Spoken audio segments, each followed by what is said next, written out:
नमस्कार, मैं हूं किशन कुलरिया। महाविद्यालय के ऑनलाइन ट्रैक में आपका स्वागत और अभिनंदन। जैसा पिछली क्लास में हमने हल्की सी चर्चा की थी अक्षांश रेखाओं के बारे में, और आज मैं वो महत्वपूर्ण प्रश्न आपके बीच में लेके आया हूं जो किसी न किसी एग्ज़ाम में आपके बीच प्रस्तुत हुए हैं। हालांकि हम इनके बारे में अच्छी तरह से जानते हैं, लेकिन कुछ नाम परिवर्तित होते ही हम कंफ्यूज हो जाते हैं कि क्या करना है। तो ज़्यादा चर्चा करने से पहले मैं सीधा पेश होता हूँ इन प्रश्न उत्तर के साथ। और सबसे पहला प्रश्न है आपके सामने, ट्रॉपिक ऑफ कैंसर है किसे कहा जाता है? Tropic of cancer. Option A कर्क रेखा, ऑप्शन बी मकर रेखा, ऑप्शन सी आर्कटिक वर्त और ऑप्शन डी अंटार्कटिक वर्त।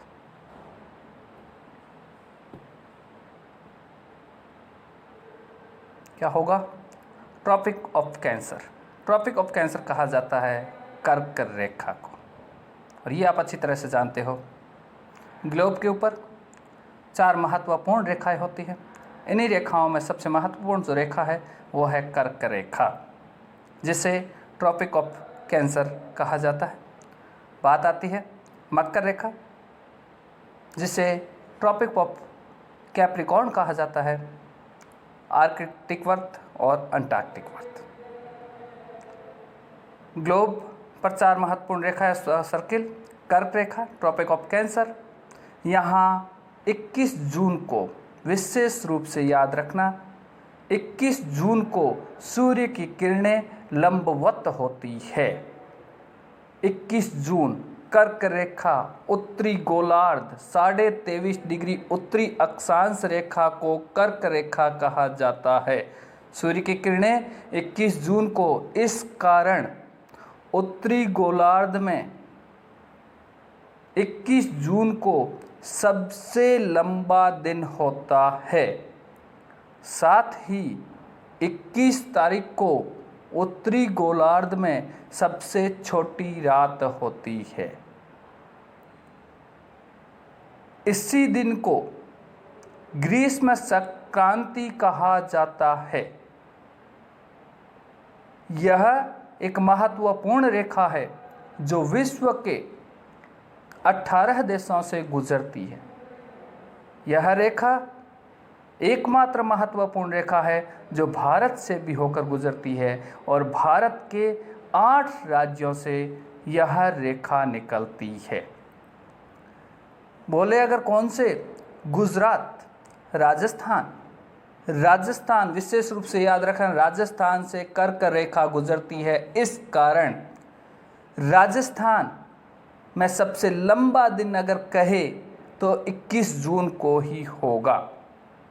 अगली बात करें मकर रेखा, 23.5 डिग्री दक्षिणी अक्षांश रेखा को मकर रेखा कहा जाता है। इस रेखा पर 22 दिसंबर को सूर्य की किरणें लंबवत होती है, जिससे सहित ना करके आप बोलना, इस दिन को शीत संक्रांति कहा जाता है। और इस दिन को या इस दिन दक्षिणी गोलार्ध में सबसे लंबा दिन होता है और सबसे छोटी रात होती है।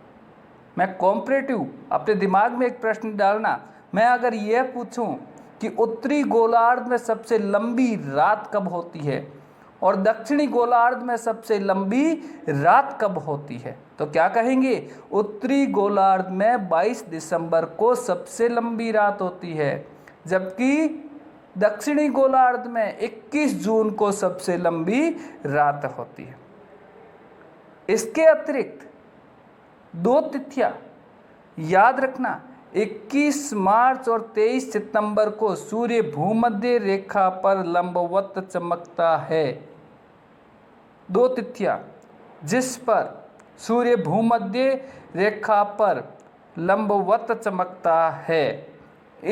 इन तिथियों के दौरान हर स्थान पर मीन्स कर्क और मकर, इन प्रत्येक स्थान पर दिन और रात की अवधि एक समान होती है। 2 तिथियां जिस पर सूर्य भूमध्य रेखा पर लंबवत चमकता है। इस इन तिथियों के दौरान हर स्थान पर मीन्स कर्क और मकर, इन प्रत्येक स्थान पर दिन और रात की अवधि एक समान होती है। 2 तिथियां जिस पर सूर्य भूमध्य रेखा पर लंबवत चमकता है। इन तिथियों के दौरान हर स्थान पर दिन और रात की अवधि एक समान होती है। चलता हूं अगले क्वेश्चन की ओर। क्वेश्चन है, पृथ्वी का सबसे वृहत व्रत कौन सा है? जैसा मैंने पिछली क्लास में आपको बताया था, ग्लोब के ऊपर सबसे जो वृहत व्रत है वो है भूमध्य रेखा। हालांकि समस्त अक्षांश रेखाएं व्रत होती है, लेकिन अन्य समस्त अक्षांश रेखाएं लघु व्रत होती है।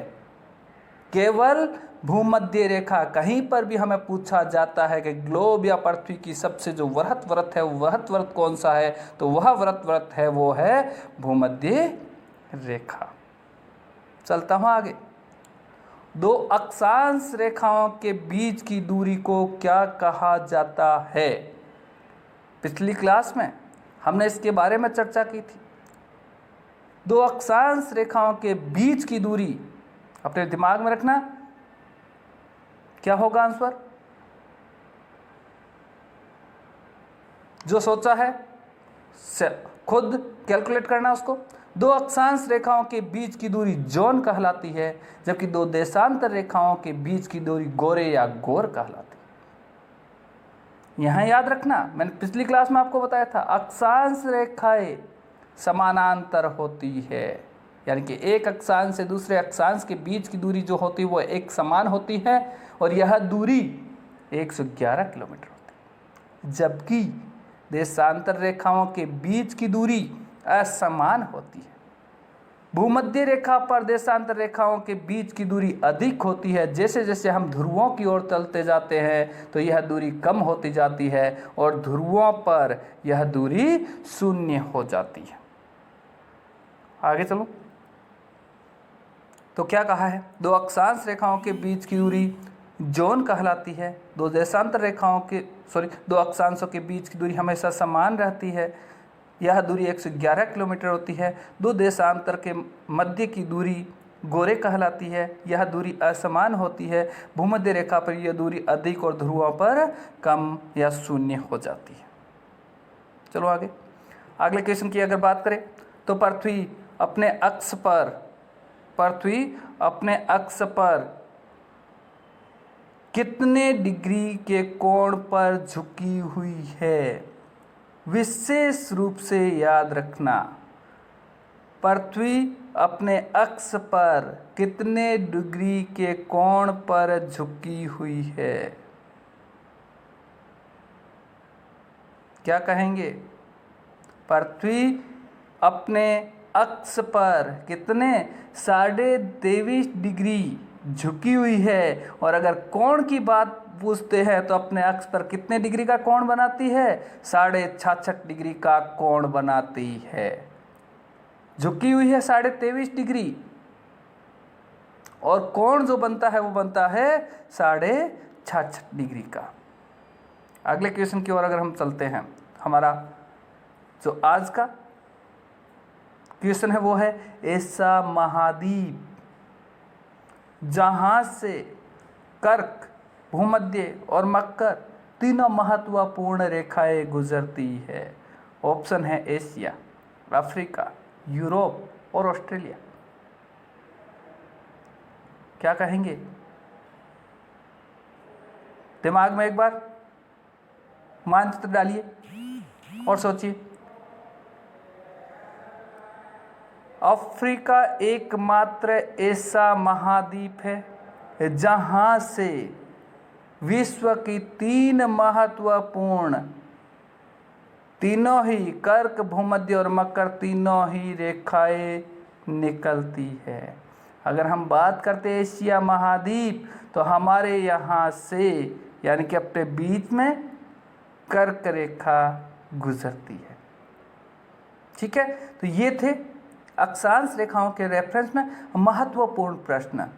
मैं आज शाम तक आपके बीच वो क्वेश्चन लेके आऊँगा जो हमारे देशांतर रेखाओं के संबंध में महत्वपूर्ण है। तब तक के लिए आपका साथ यूं ही बना रहे। जय हिंद, जय भारत।